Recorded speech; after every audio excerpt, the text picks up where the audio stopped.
ఒకటే కదా? అవును. సరే కానీ మనం పోగొట్టుకోవటానికట్టు ఇంకేమీ లేదు కదా? సరిగ్గా చెప్పావు. అయితే వేద్దామా? సిద్ధమా? 1 2 3.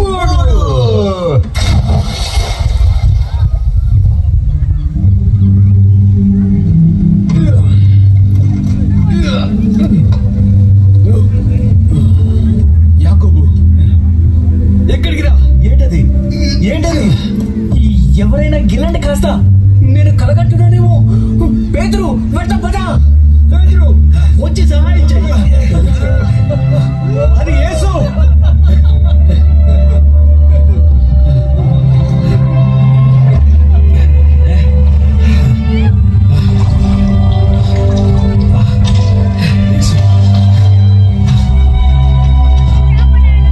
పేతురు, యేసు. ప్రభువా, ఇది నిజంగా నువ్వేనా? ఎన్నడూ నేను తృణీకరించనని ఒట్టు పెట్టాను. పేతురు, యోహాను కుమారుడా, వీరికంటే నువ్వు నన్ను ఎక్కువగా ప్రేమిస్తున్నావా? అవును ప్రభువా, ప్రేమిస్తున్నాను. పేతురు, యోహాను కుమారుడా, వీరికంటే నువ్వు నన్ను ఎక్కువగా ప్రేమిస్తున్నావా? ప్రభువా, నువ్వు సమస్తము ఎరిగిన వాడవు. నేను నిన్ను ప్రేమిస్తున్నానని నీవే ఎరుగుదువు. అయితే నా గొర్రె పిల్లలని మీకు అలాగే ప్రభు.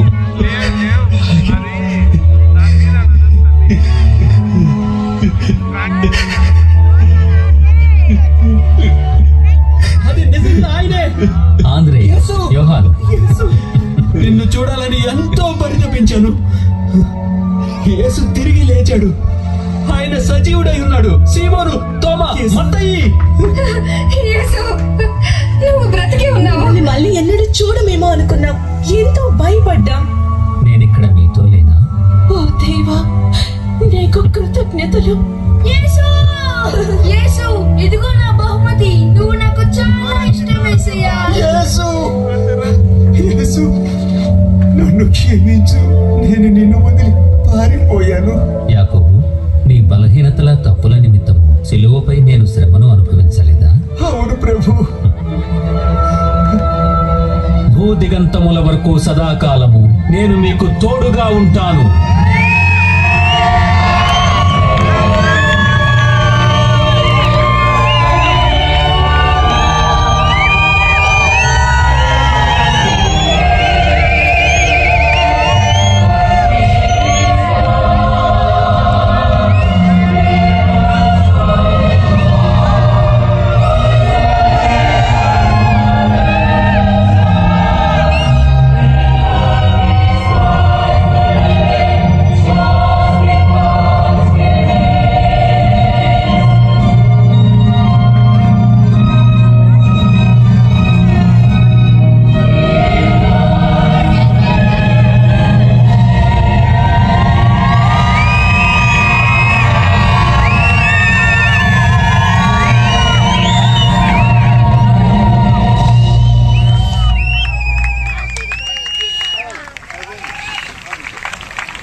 చేసినటువంటి కంటాట టీంకి మరొకసారి గట్టిగా చెప్పులు కొట్టి కృతజ్ఞతలు తెలియజేద్దాం.